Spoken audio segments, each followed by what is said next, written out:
Hello, my name's James Cook. I'm an associate professor of sociology at the University of Maine at Augusta, and I'm wanting to talk to you today about literature reviews in social science and thinking about research as a project, how we situate the literature review in order to serve a purpose beyond just completing an assignment for your professor.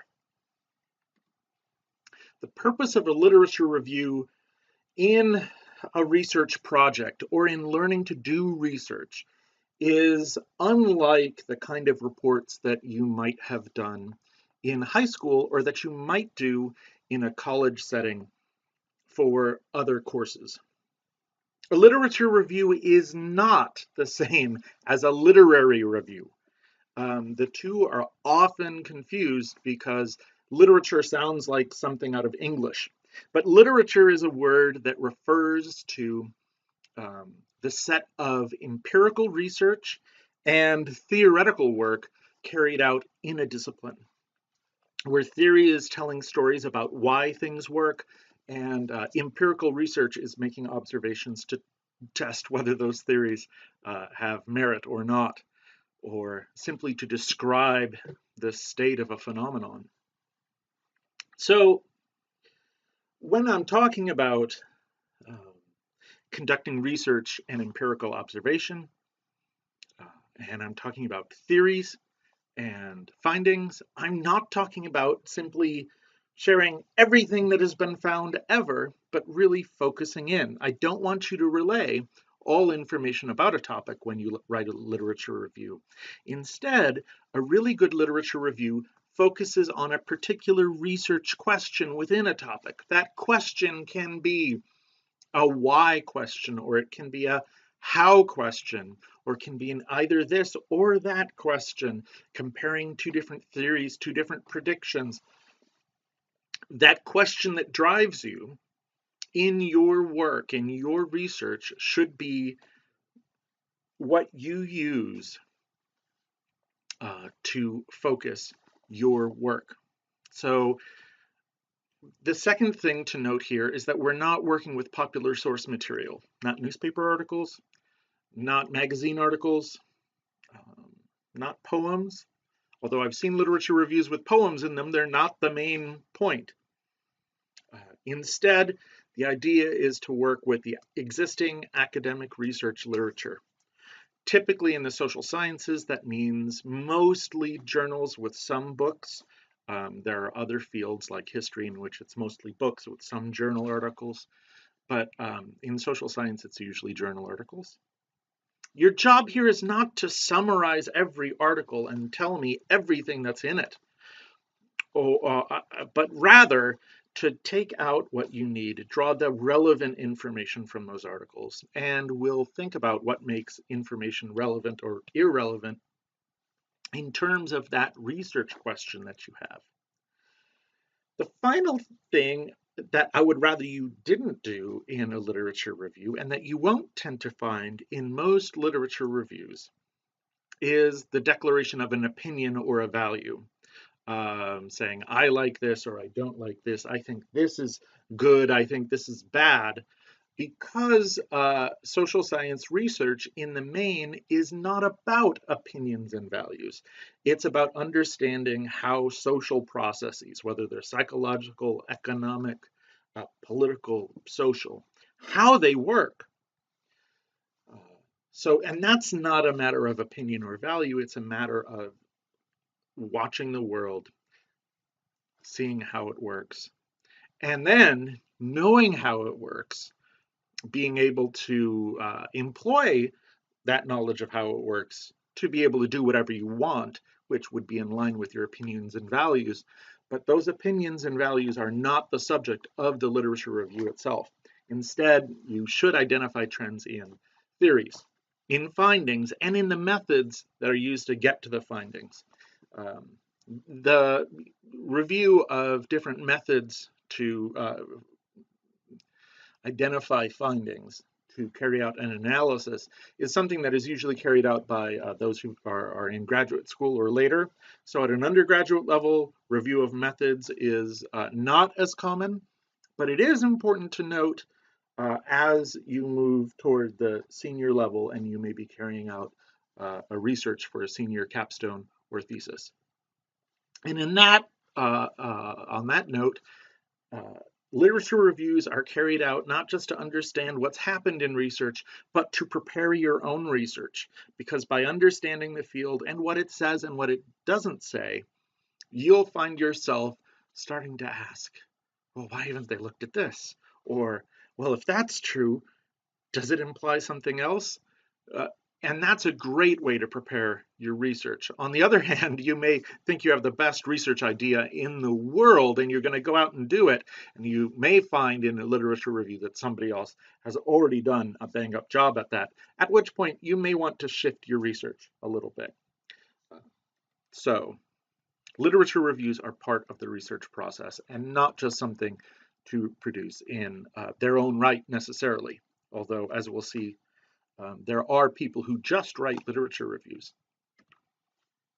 The idea overall from this is that you are not writing an encyclopedia article in which you, if you're interested in a broad subject like poverty, you are describing everything that there is to know about poverty that is explained in all of these articles. If you try that, you're going to find that you're going to have two problems. First, you're going to want to stuff everything from all of those articles into your article, and you won't have the space, and it'll be a mess. Second, you will find yourself possibly saying, well, how can I say this any better than these professionals in that article can say it? Well, don't say what they've said. What you do is you take pieces of their work that you find useful, theories, findings, methods, and you bring them into your own story, of course, citing them as sources as you do, and leave behind all the stuff that you don't need to tell your story in that literature review, your own original story that's referring to those other stories, those other pieces of research. So the structure of a literature review, if it is trying to tell your own story and not the story of all those other articles, should therefore be structured according to how your story develops. That means if the story is not a bunch of other people wrote something, but instead some compelling tale of your own, you shouldn't have a paragraph for each article in which you just go and summarize, this is what the theory was, this is what the method was, this is what the finding was for each article.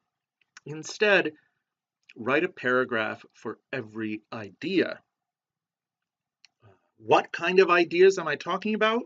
Well, if you're focusing on a particular dependent variable, like what causes poverty, then there are going to be pieces of literature that have different ideas about what causes poverty. Those different ideas about what causes poverty are different independent variables, all focused on that one dependent variable, the existence or non-existence of poverty, or if we're going to think about it in a ratio sense, the amount of income that someone has, perhaps, or a family has.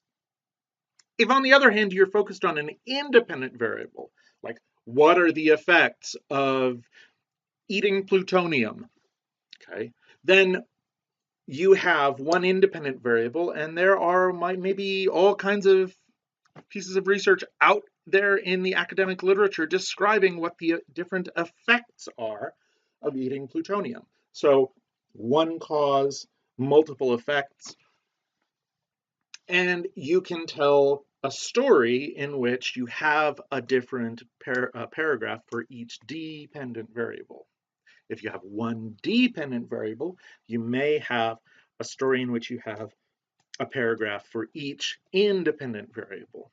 Regardless of which direction or emphasis you choose in your literature review, you'll want to notice that in both cases, there's going to be theories in there. The theories are tales about how the world works that lead to hypotheses and predictions, and that include concepts, right? They're going to be concepts in there like perhaps bad family structure causes poverty, or perhaps degradation of social networks cause poverty, or perhaps losing your job causes poverty. Um, there are concepts in there. What is family structure? What is a social network? What is the impact of a job? And you'll want to explain what all those things mean. And then there will be a prediction in there, right? Each of those involves a prediction. You want to state those predictions. And then, ideally, you'll be able to find, if there's been a lot of research going on, findings regarding each of these hypotheses, a relationship between an independent variable and a dependent variable. These findings are empirical, so they're based on observation. They're going to usually involve some kind of difference in contingent means if they're quantitative, or if they're qualitative, describe some themes in observations. And those will have relationships that, as we notice, something happens over here, something increases, does something over here decrease the negative relationship? Or as one goes up, does the other go up too? As one increases, does the other increase? That's a positive relationship. Or is there no relationship between them? The length of my toenails has nothing to do with how much it is raining in Lithuania currently. At least I think not. Go look that up in the literature. As you have theories to describe with concepts on hypotheses, you've got paragraphs. As you have findings, different findings from different pieces of research, you will find yourself having multiple sentences to add to those paragraphs. And that's how a literature review grows. And then you sequence it in order to tell a story, your story. So to tell that compelling story, what can you focus on? How can you bring people in to the story and make them want to learn what you have learned? The answer is not a laundry list. Fact, fact, fact, fact, fact, fact, fact, fact, fact, fact, and look, I finished. That will make everyone fall asleep. And more importantly, it will mean your work is for naught. You want people to understand why this matters. And so try to identify if in the literature out there, there might be one of the following things. First, conflict. If there are different theories out there about what causes or is caused by some phenomenon, if they predict different things, note that. Note that perhaps two theories can't both be right if they predict the opposite thing. Or note that they seem to tell different kind of stories about how the world works, at the very least.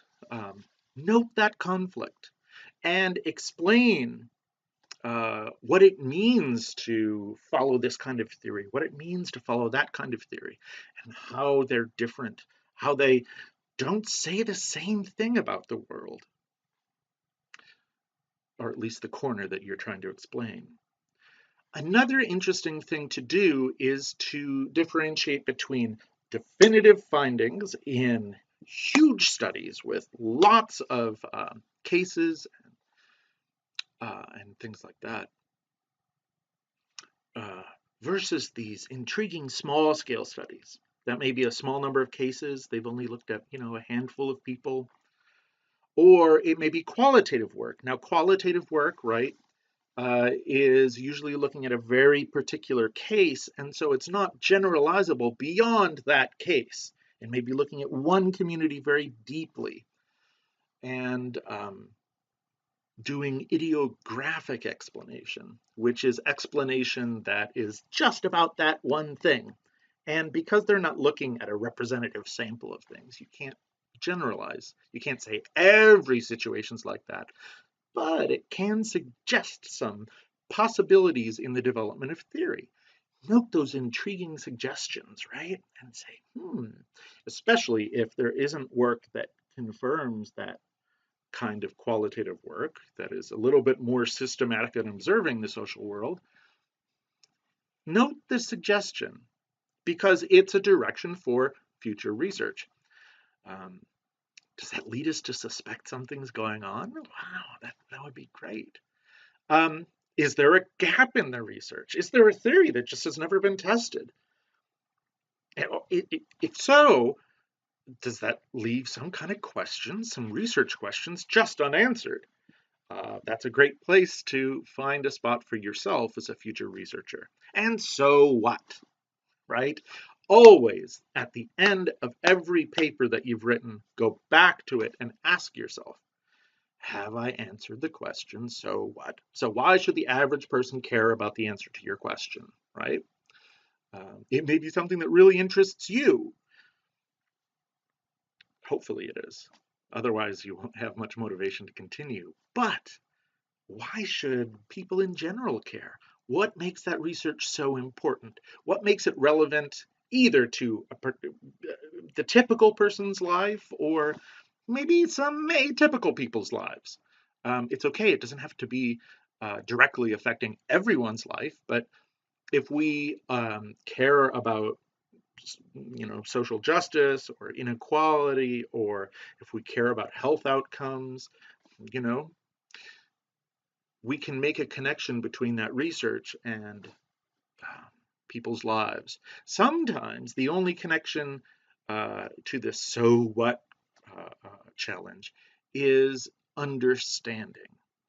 That if we understand this process better, as written by you, we will come to understand how people work, or groups work, or cognition works, or markets work. And that may then allow us to make better theories. Um, that's not too compelling to the non-academic, but often research is incremental like that. You don't have to solve all the world's problems, but there should be some reason why a reader should care, or at least be curious about what you're talking about. So when you're reviewing literature, if you have narrowed down your topic enough so that you don't have 5 million research articles to deal with, so poverty is too big a subject. But you haven't narrowed it down so much that you only have one or no articles, but you have a good few handfuls to work with. How do you know which ones are most helpful to include and which ones are good to leave by the wayside? Um, if you're interested in building a story that includes theories, it's great to work with both quantitative and qualitative studies. But if you're interested in findings, unless your literature review is particularly on a particular neighborhood in New York, a qualitative study about a particular neighborhood in New York is not going to confirm or deny a theory. It can't do that because it can't generalize. So the contribution of qualitative work is to generate interesting theory, and quantitative work can do that too. But qualitative work doesn't generate findings that are confirmed everywhere. So if you have qualitative work and you're looking for findings, yeah, that's not as useful. If you're looking for theory, qualitative and quantitative theory works. More cases is better than fewer cases. Why? Because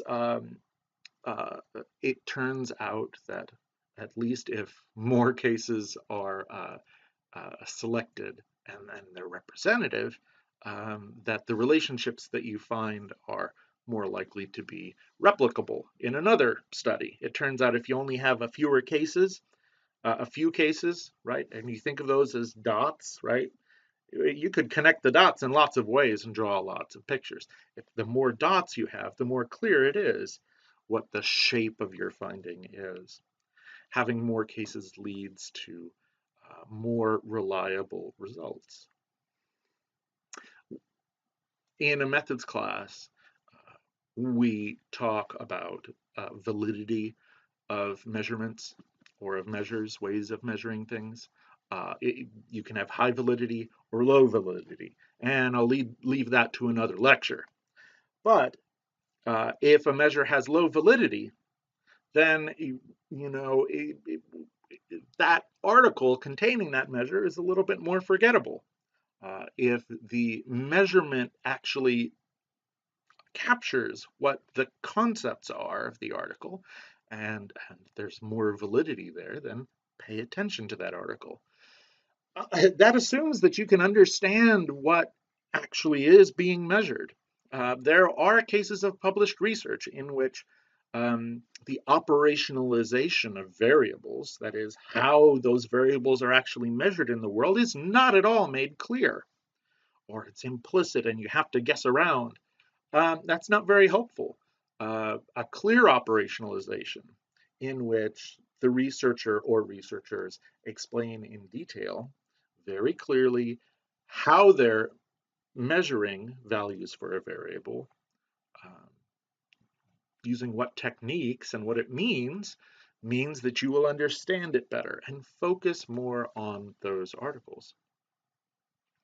If you are interested in a particular setting, so for instance, if you're interested in European politics, research that's in European domains, in European countries, would be more relevant than politics of Southeast Asia, for instance, or politics of the United States.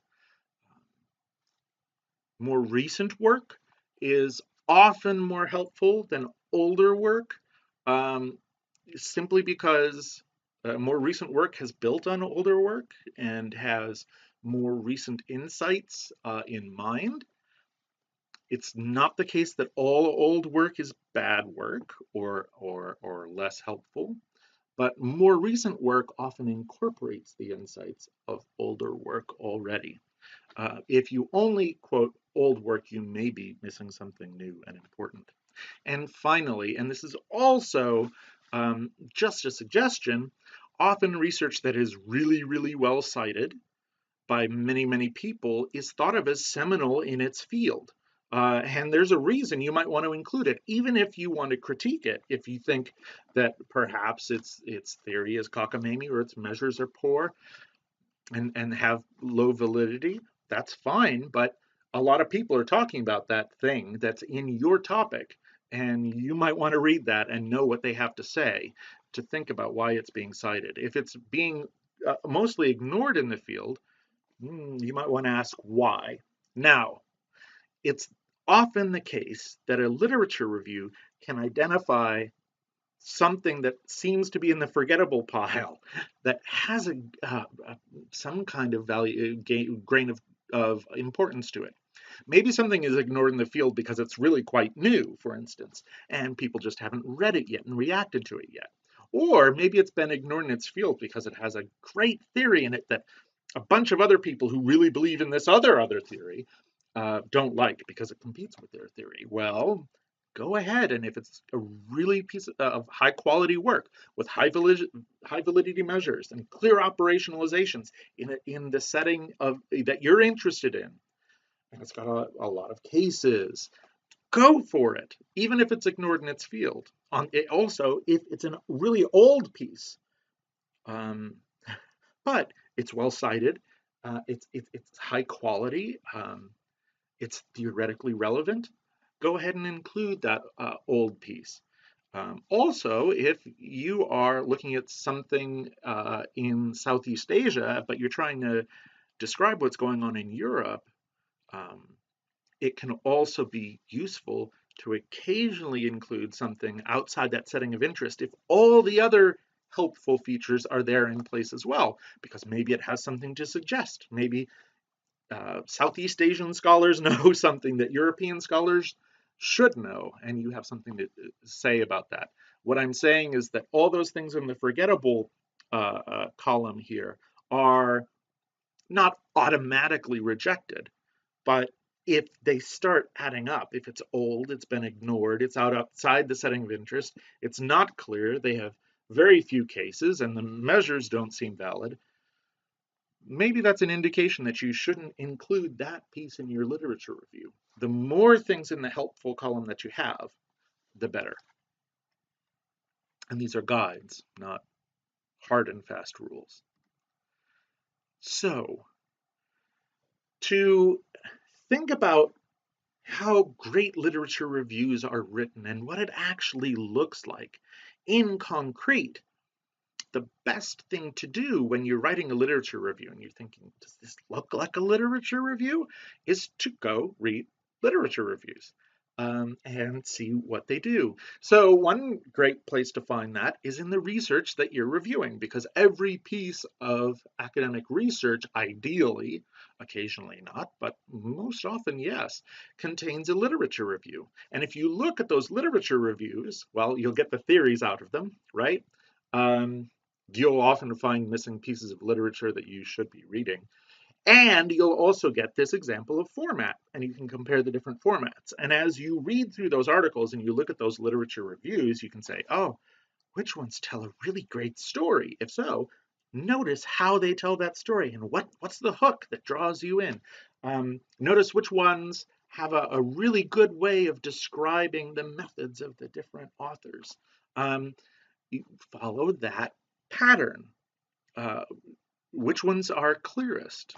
Um, so another thing to do if you're feeling really lost and thinking about literature reviews is to go to a journal that has nothing but literature reviews, like full-length literature reviews. The entire article, nothing but a literature review. And you can find these in the social sciences. The two big ones are the annual review of sociology and the annual review of psychology. They're really big in their fields, important uh, that people read them in order to stay current in the literature and understand trends in research.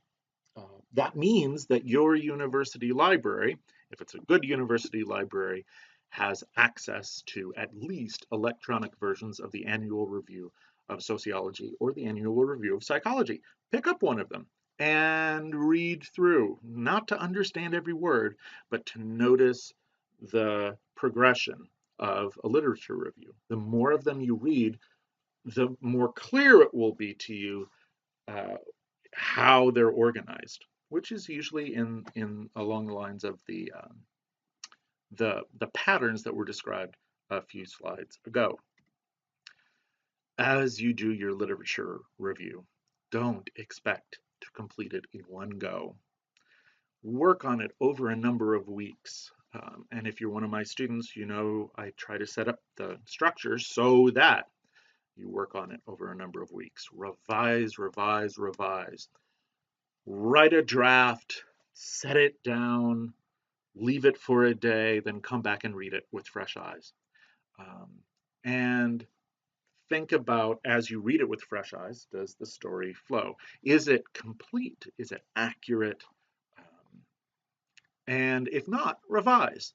And although you may be trying to get a certain number of articles in there to fill up the references section at the end, never be afraid to throw out what you thought was a relevant piece of research if it no longer fits, if the subject of your literature review has shifted, if theory is better described by another set of articles that are newer and further cite that old article, then do feel free to toss it. A literature review does not have to include every single piece of research on a topic. It just needs to include the most germane, intellectually, or in terms of citations, central pieces of research that are clearly advancing the state of knowledge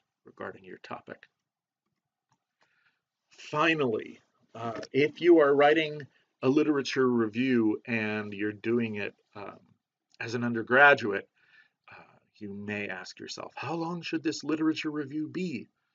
Well, you will often find one-page literature reviews, often for very technical fields in which there's just a few pieces of research that have to do with that technical point.